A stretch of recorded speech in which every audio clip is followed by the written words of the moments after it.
Então, o primeiro tipo físico, o primeiro traço de caráter, ele é, inclusive, ele se forma dentro da barriga da mãe. Olha que curioso, é lá na fase intrauterina. Né? E eu até trouxe aqui exemplos, né, mostrando as formas do corpo de um material de um outro professor chamado Fernando Freitas. Ele trabalha com constelação, ele trabalha com caracterologia, e ele tem um material bem interessante através de cartas. Então eu vou mostrar aqui para você a primeira, de aqui, ó. Olha esse tipo de corpo aqui, ó. Vou colocar bem de pertinho aqui, ó. Ok. Vocês estão vendo, ó? Vocês estão vendo que tem algumas cores nele? Esse material ele fez assim de propósito, porque ele mostra ali, ó, tá vendo? A cabeça em amarelo mostra que essa aqui é a qualidade, a maior força desse traço físico aqui. Enquanto os pontos em vermelho, que no caso são aí, ó, as articulações, né? Vocês estão vendo aqui? O cotovelo, o joelho, isso, em vermelho, são os pontos de tensão.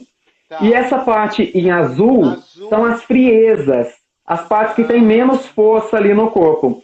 Outra coisa curiosa aqui, ó. Vocês estão vendo que aqui desse lado ele está todo conectado, ó? Essas conexões. Sim. Essa pessoa aqui, que tem esse tipo de corpo, o corpo dela é meio desligado. Ele é mais energético de um lado, menos energético do outro. Por quê? Esse tipo físico aqui é o primeiro que se forma nessa linha aqui de estudo. Que a gente chama de escapista. É o escapista, tá? O escapista às vezes é tratado como esquizoide. Mas eu acho legal não usar o esquizoide, porque lá nos transtornos mentais existe um transtorno que se chama esquizoide. Então fica meio patológico. Não, porque esse tipo físico ele não é necessariamente esquizofrênico, ele não tem esquizoidia, né? O traço é chamado de esquizoide e a gente chama numa linguagem menos patológica de escapista, porque justamente o mecanismo dele, a pessoa que tem o corpo assim mais magrinho, mais ossudo, mas assim, às vezes a gente chama de esquelético, né? Aquela pessoa meio assim, meio distante, meio dura, meio congelada. Ela tem esse traço escapista, ela tem um traço de caráter que ele é meio arredio, sabe? Ele não gosta muito do contato físico. Ele tem essa questão de querer fugir, de querer sair do ambiente. Ele não gosta de se sentir exposto. Então, quando você vê uma pessoa meio magrinha, meio durinha, às vezes de óculos, às vezes com aquele olhar assim que não olha no seu olho, né?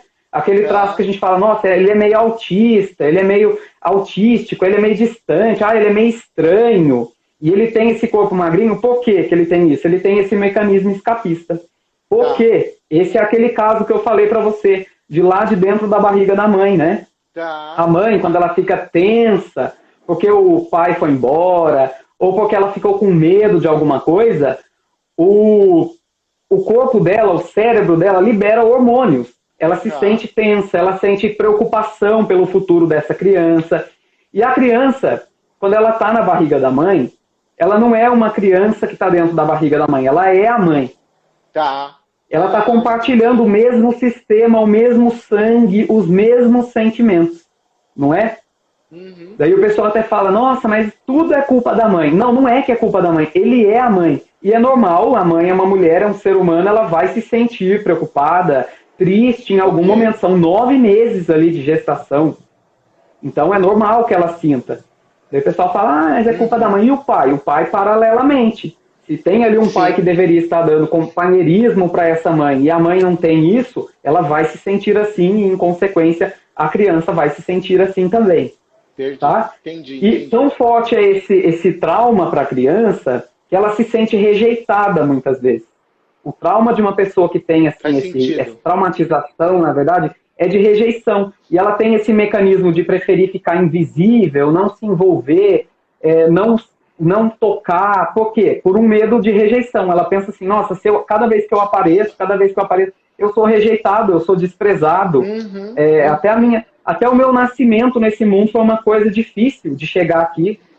Depois que ela nasce, ela continua com esse processo de sentimento de adrenalina, de desejo de ficar invisível, de desejo de ficar parada, não é? Isso, por isso o escapista, porque, inclusive, né, o que é o escapismo? É uma forma de fugir de alguma situação. E algumas pessoas, né, quando a gente fala, ele é escapista, é porque essa pessoa tem algum tipo de vício, porque essa pessoa tem algum tipo de né, ela tenta fugir, ela tenta abstrair. O dormir muito é um tipo de escapismo, né? Sim, sim, exatamente, o dormir muito. São pessoas mais sonolentas, são pessoas que têm menos energia física. Eles literalmente têm menos energia física. Você viu ali no desenhinho, né, que aparece a mão Sim. e o pé como azuizinhos? Porque Sim, realmente ele sim. não tem uma energia de ação. A energia dele está aqui no amarelinha, na cabeça, né? Parece até uma Entendi. ideia. Por quê? Porque essa pessoa, daí, como uma habilidade, ela vai ter esse dom de levar para o pensamento, ela tem essa capacidade de abstração. E se eu Tá. falar aqui para você, Ed, pensa aí como é que é o corpo dos gênios, das pessoas que são geniais. Você vai ver, o Michael Jackson, ele tinha esse talento de expressão corporal, né? Mas o corpo dele era completamente daquele jeito. A Amy Winehouse, aquele cara da Apple, o Santos Dumont, todos eles eram assim, meio cabeça grande e o corpo magrelinho.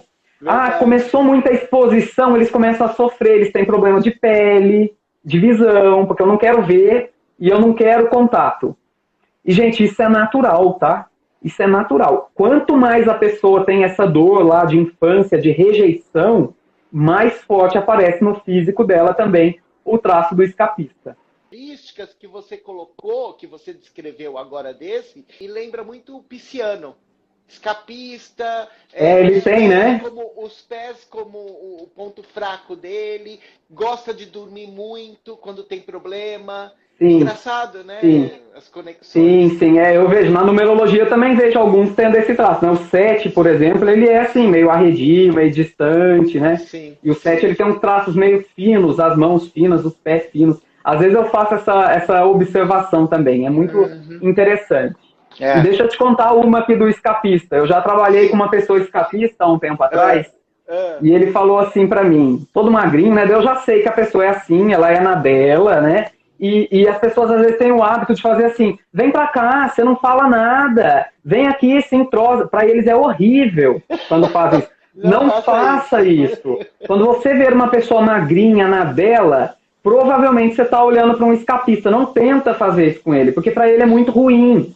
Ele vai se sentir exposto, ele vai se sentir manipulado. Então, para eles não é bom isso. É legal. Deixa ele no ritmo dele, ouve as ideias dele, porque é uma pessoa extremamente criativa, extremamente inteligente, que pensa fora da caixa, pode realmente ser muito brilhante, mas ela tem o ritmo dela.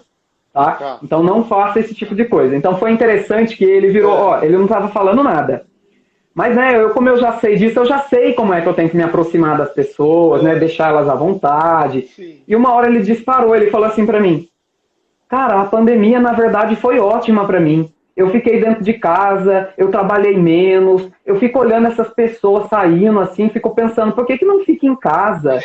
Ele falou isso, ele tirou de dentro dele assim. E esse é meio que o pensamento do tipo escapista, tá? Porque eles preferem isso.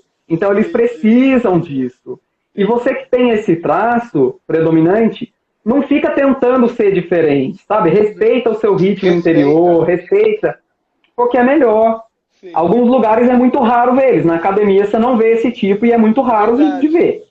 É verdade. Né? Mas em outros lugares você vê bastante. Eles têm até, inclusive, uma espiritualidade muito boa, né? Como eles têm essa capacidade de ver além, eles podem ser bons espiritualistas também. Legal, legal.